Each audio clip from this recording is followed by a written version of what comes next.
Hi friends, welcome to nithumithukitchen. இன்னைக்கு வந்து ரவா கேசரி தான் எப்படி செய்யறதுன்னு பார்க்க போகிறோம்.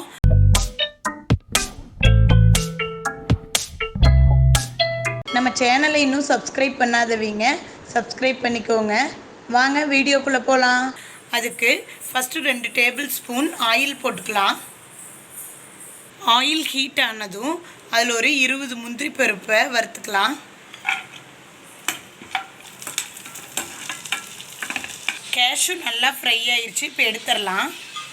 கூடவே ஒரு 10 பாதாம் பருப்பை இந்த மாதிரி குட்டி குட்டியாக கட் பண்ணி வச்சுக்கலாம். அதையும் போட்டு ஒரு 2 மினிட்ஸ்க்கு ஃப்ரை பண்ணி எடுத்து வச்சுக்கலாம்.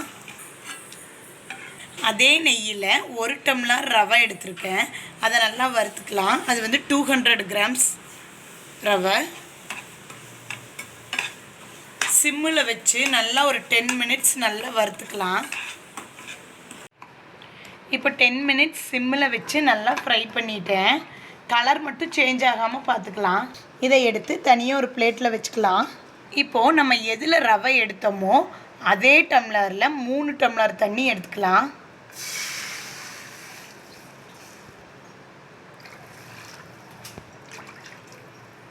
இப்போது தண்ணி கொதி வர ஸ்டார்ட் ஆனோமே ஒரு பிஞ்ச் உப்பு போட்டுக்கலாம். தண்ணி நல்லா கொதி வர ஸ்டார்ட் ஆயிருச்சு. இப்போது ஒரு 2 பிஞ்ச் கேசரி பவுடர் எடுத்து 1 ஸ்பூன் பாலில் மிக்ஸ் பண்ணி எடுத்து வச்சுருக்கேன். அதை இதில் ஊற்றிக்கலாம். தண்ணி நல்லா கொதிச்சிருச்சு. இப்போது நம்ம ஃப்ரை பண்ணி வச்ச ரவையை கொஞ்சம் கொஞ்சமாக சேர்த்திக்கலாம்.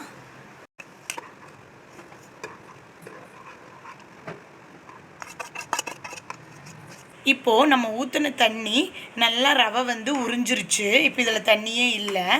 இப்போ வந்து நம்ம சுகர் ஆட் பண்ணிக்கலாம். நம்ம ரவை எடுத்த அதே டம்ளரில் 1.5 டம்ளர் சுகர் போட்டுக்கலாம்.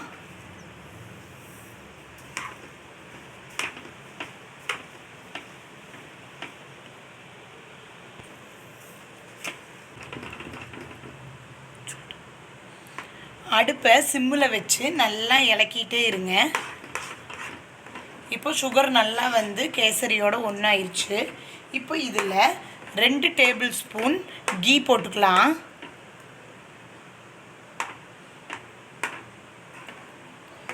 இப்போது திருப்பியும் ஒரு 2 டேபிள் ஸ்பூன் கீ போட்டுக்கலாம்.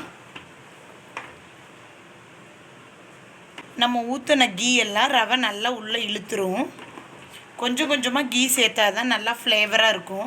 இப்போது இதில் 1/2 டீஸ்பூன் ஏலக்காய் தூள் போட்டுக்கலாம். இப்போது ஏலக்காய் தூள் போட்டுட்டு எகைன் 2 டீஸ்பூன் கீ போட்டுக்கலாம். இப்போது நீங்கள் மெஷர் பண்ணுறதுக்கு வந்து நீங்கள் ரவை எடுத்த அதே டம்ளரில் 1/2 டம்ளர் கீ வந்து கொஞ்சம் கொஞ்சமாக சேர்த்தனோம்னா கரெக்டாக இருக்கும். இப்போ பாருங்கள், இந்த நம்ம பேனில் வந்து நல்லா ஒட்டாமல் வந்துருச்சு. இப்போ நம்ம அடுப்பு ஆஃப் பண்ணிக்கலாம். இப்போது இதில் நம்ம ஃப்ரை பண்ணி வச்சுருந்த கேஷு அண்ட் பாதாம் 2ஐயும் போட்டுக்கலாம். நம்மளோட சூப்பரான கேசரி ரெடி. இந்த வீடியோ உங்களுக்கு பிடிச்சிருந்ததுன்னா nithumithukitchenக்கு லைக் கொடுங்க, ஷேர் பண்ணுங்கள், சப்ஸ்கிரைப் பண்ணுங்கள். தேங்க்யூ.